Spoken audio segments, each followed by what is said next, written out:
Sir, এ তো সেই মেয়েটা 1 বছর আগে যার বাবা 12 বছরের মেয়েকে বিয়ে দিতে যাচ্ছিল। সো হে গাইস, আসসালামু আলাইকুম। কেমন আছেন সবাই? আশা করছি সবাই অনেক অনেক ভালো আছেন। সো আপনাদেরকে মনে আছে বাল্য বিবাহ সেই নাটকটির কথা? সেদিন কি হয়েছিল সেই নাটকটির মধ্যে? বর্তমানে কিন্তু এই নাটকের এপিসোড পার্ট কিন্তু প্রচুর কিন্তু ভিউজ হিট করেছে। তাই এই নাটকের এপিসোড পার্ট 2 কত জনপ্রিয়তা হতে পারে সেটা কিন্তু আমার কমেন্ট বক্সে অবশ্যই বলে যাবেন। তো এই নাটকের এপিসোড পার্ট 2 দেখার জন্য অধীর আগ্রহে কিন্তু বসে রয়েছে হাজার হাজার মানুষ। তো এই নাটকের এপিসোড পার্ট 2 ইউটিউবে কবে আপলোড করা হবে? তো এই নাটকের এপিসোড পার্ট 2 কিন্তু অলরেডি ইউটিউবে আপলোড করা হয়েছে, কিন্তু কোথায় আপলোড করা হয়েছে সেটা কিন্তু আপনারা জানেন না।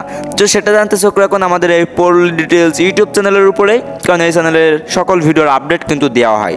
তো আপনারা যদি এই নাটকের এপিসোড পার্ট 2 দেখতে চান তাহলে অবশ্যই আমার চ্যানেলটিকে সাবস্ক্রাইব করে রাখবেন। কেন আমার চ্যানেলটিকে সাবস্ক্রাইব করবেন? কারণ আমি পল্লীগ্রাম টিভি ইউটিউব চ্যানেলে সকল ভিডিও ইউটিউবে আপলোড দিয়ে থাকি। তাই সেটা জানতে চোখ রাখুন আমাদের এই ছোট্ট পল্লী ডিটেলস ইউটিউব চ্যানেলের উপরে। তো দেখেন এই চ্যানেলের থেকে কবে আপলোড করা হবে এই নাটকের এপিসোড পার্ট 2। তো পল্লীগ্রাম টিভি ইউটিউব চ্যানেলেই কিন্তু আপলোড করা হবে এই নাটকের এপিসোড পার্ট 2। সেটা জানতে চোখ রাখুন পল্লীগ্রাম টিভি ইউটিউব চ্যানেলের উপরে এবং আমাদের চ্যানেলে। তো সবাই ভালো থাকবেন, সুস্থ থাকবেন। আল্লাহ হাফেজ। দেখা হবে কোনো নেক্সট নতুন আরও কোনো একটি ভিডিওতে। সে পর্যন্ত ভালো থাকবেন। আল্লাহ হাফেজ।